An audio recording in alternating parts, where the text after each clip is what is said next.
This episode contains graphic descriptions of crime.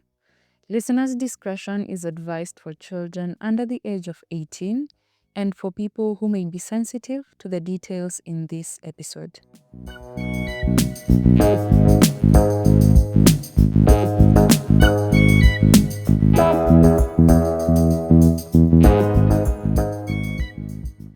Hello and welcome to this week's episode of Krime KE podcast. My good name is Ajuma and I am a human rights journalist from Kenya. This week, we get into the story of Masten Milimo Wanjala. Masten was a self-confessed serial killer who targeted teenage children. Now, this is a very sad story that has a tragic ending for both the victims, their families, and Masten, who is the serial killer and the suspect in this case.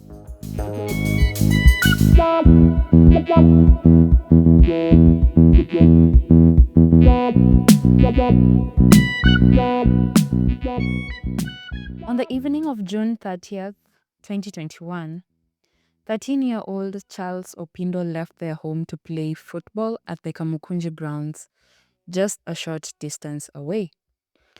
His father returned home from work a few minutes past 5 p.m. and he saw Charles, who was in class 7 at the time, playing with his friends outside. By 7 p.m., Charles' parents expected him home because that was when he always returned after the game.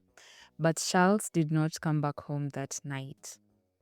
Now, according to Charles' father, he did not worry about his son at first because he just assumed that he had gone home with a neighbor's child and he would be back later. And again, he was very sure that he had seen him while coming home from work, so he knew that Charles was okay. Now, Charles' mother was very frantic and she began searching for his son immediately.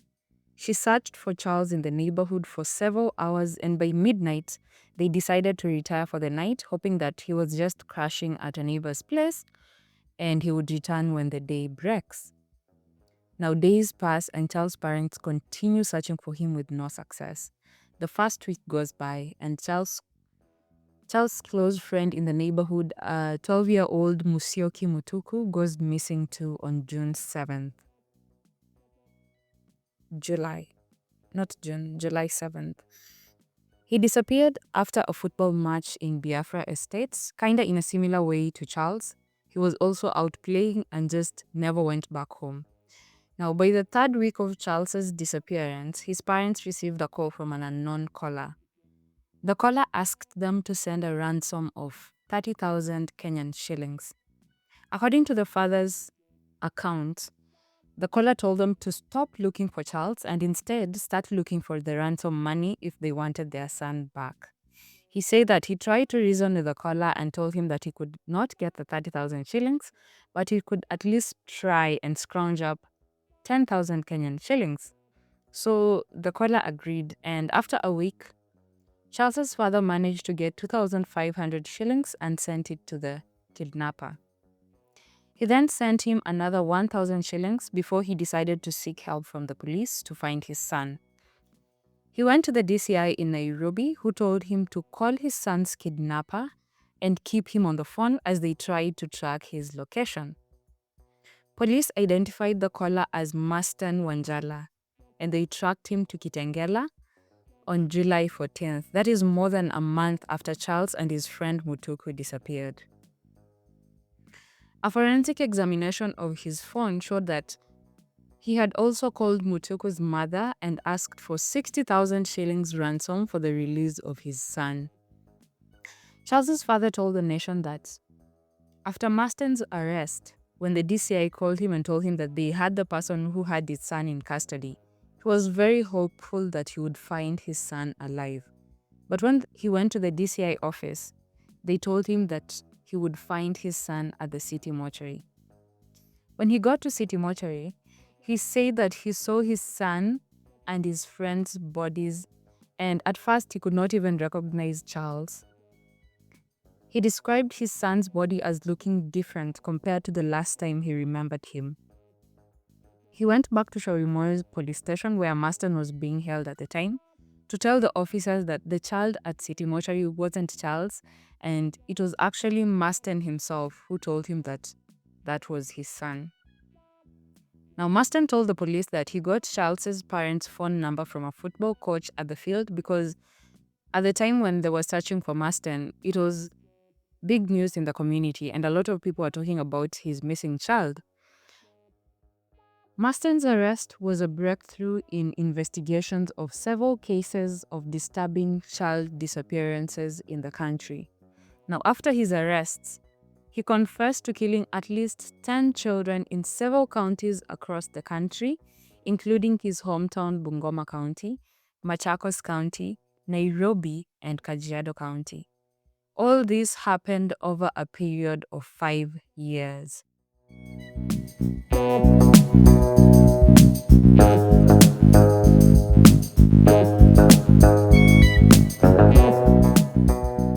Now, let me take you back to the beginning.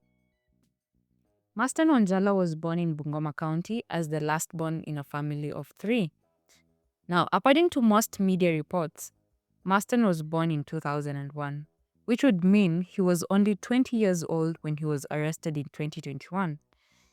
But one report by K24 says that they found his national identity card and it showed that he was actually born in April 1996, which means that he was actually 25 years old when he was arrested in 2021. They say that Masten lied about his age for a long time so that he could keep getting help from the institutions that cater to kids who conflict with the law. Masten's parents separated before he was born, so he actually never got to meet his father until later in life. After the separation, his mother remarried a man identified as Nzao in Machakos, who would become Masten's stepfather. Now, according to Nzao, Masten was a difficult child to raise. He described him as unruly. Masten dropped out of school at 15 and he started getting into petty crimes in the neighborhood.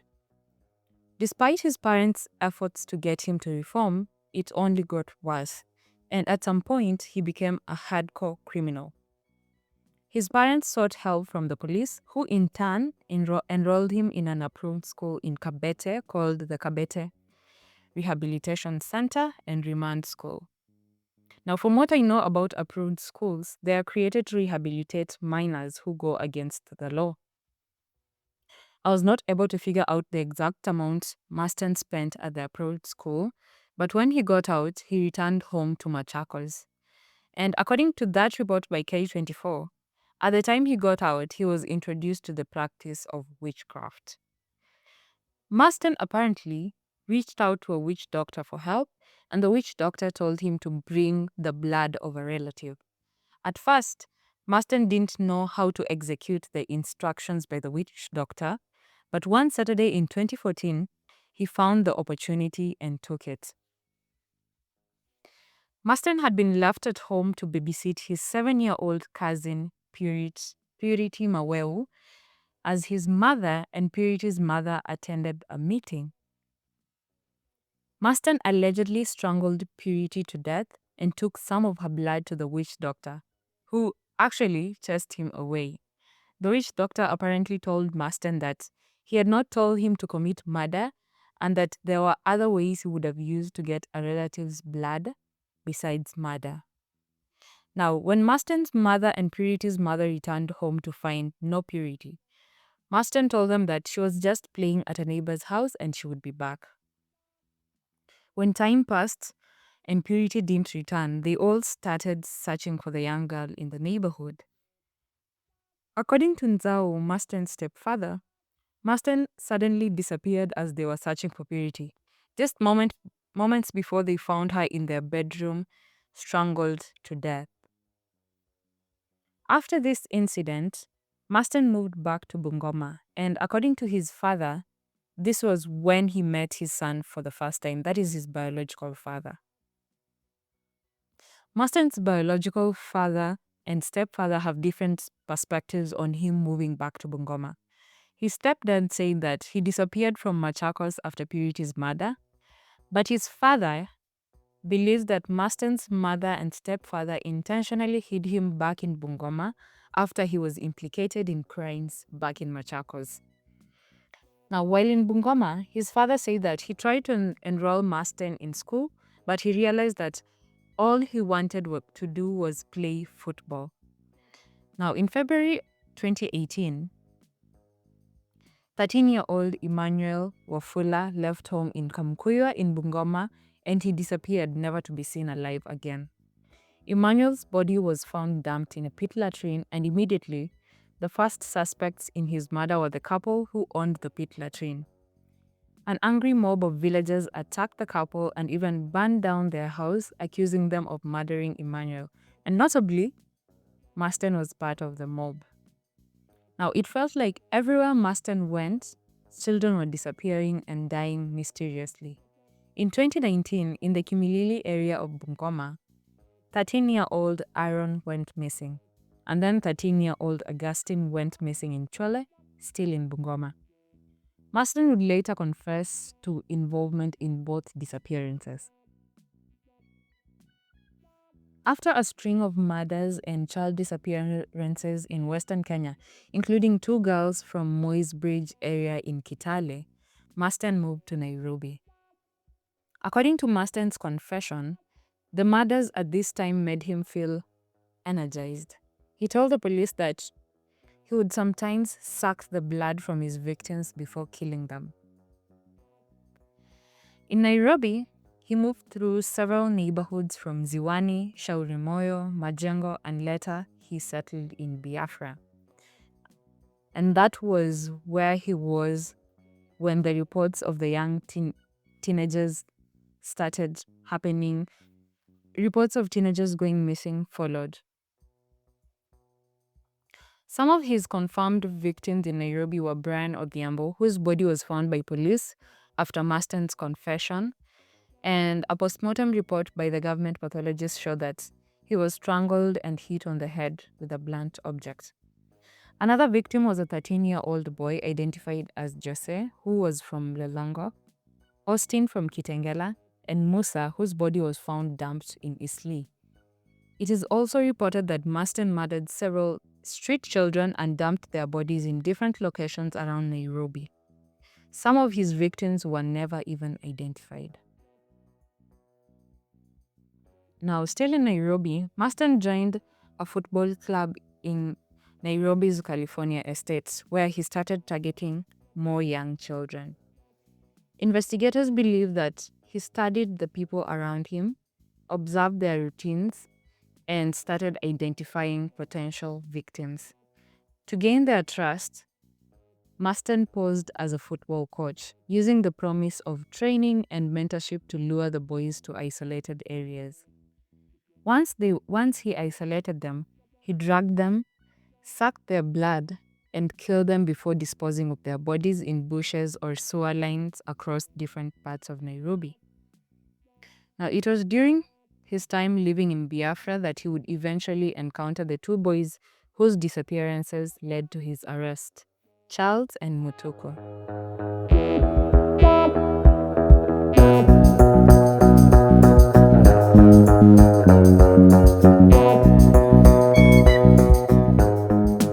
After his arrest, Masten cooperated with police, calmly admitting to his crimes, confessing to more murders than he was accused of, and even taking police to several areas around the country where he had hidden his victims. According to a report by The Nation, Masten had a calendar where he recorded the names of his victims and the dates of their deaths. This is such serial killer behavior. Masten told the police that the murders made him feel good, and at some point he was just so obsessed that he wouldn't stop. He said that he would remove his clothes when killing his victims, and he felt so good about it. Masten was arraigned at Makadara Law Courts, and the presiding judge allowed the police to keep him in custody for 30 days as they continued investigation into the extent of his crimes. This was the time when he took the police across the country to the places where he had kept his victims' bodies. Now, most of his victims, including Mutuku and Charles, were found in Kabete, close to the approved school he had been sent earlier in his life. Now, at this time, a lot of national attention was drawn to his case because journalists would follow him and the police across the country, and it was almost shocking that Masten did not even shy away from answering the journalists. In one interview where he is handcuffed in the back of the police Land Cruiser, he tells the journalist that he did not feel good about his crimes. Now, Masten stayed in police custody at Jogoo Road Police Station for 3 months after his arraignment until one Wednesday in October 13th of 2021, when it was reported that he escaped from police custody by walking out of the police station. Police say that he was scheduled to appear in court on that Wednesday when they noticed that he was missing during the morning roll call. There was no sign of a break-in at the prison, so it was really hard to explain to the country that such a dangerous criminal just walked out of a police station. People blamed the escape on corruption and cracks in the country's policing system, with some even calling for the resignation of the head police at the time. There was a general anger among Kenyans who felt that this was such an open and shut case, and the police had stalled the investigation long enough for Masten to escape custody. 3 police officers who were on duty when Masten disappeared were arrested and charged with aiding or neglecting to prevent his escape. And immediately after his escape, police started a manhunt to get him back in custody. His father, his biological father, was interviewed after the escape, and he made it clear that he did not know where Masten had gone or why he escaped. He said that he felt like his son would be safer in the arms of the police than out there in public. And his fears were confirmed just 2 days after the escape on Friday, 15th October of 2021. According to narrations from the locals, he was spotted in his hometown in Bungoma early that morning by a father who was taking his kids to school. The man who identified him asked another person to watch out for him and make sure that he does not disappear so that he can alert the police. And that is how the information spread across the village. The area administrator said that the villagers started pursuing him immediately they recognized him, and he even tried to take cover in a neighbor's house, but the angry mob successfully flushed him out of the house and lynched him and beat him to death. By the time police got there, Masten was already dead, but police say that they had to make sure it was actually him, so they took his fingerprints and DNA for confirmation and testing. And that was the violent ending to the life of a violent man who was described as a bloodthirsty vampire and a child murderer. Now, to the villagers in Masten's hometown and even some Kenyans, justice may have been served for Masten's crime. But to the parents of his young victims, they believed that they deserved their day in court. Brian's mother told the media that she would have wanted to see Masten in court and even just to know why he brutally murdered her child and left their family in pain. Her sentiments are shared by Charles's father, who said that Masten had an easy death compared to his young victims. The last update in this case came in 2024 when the 3 police officers who were arrested for aiding his escape were acquitted for lack of sufficient evidence.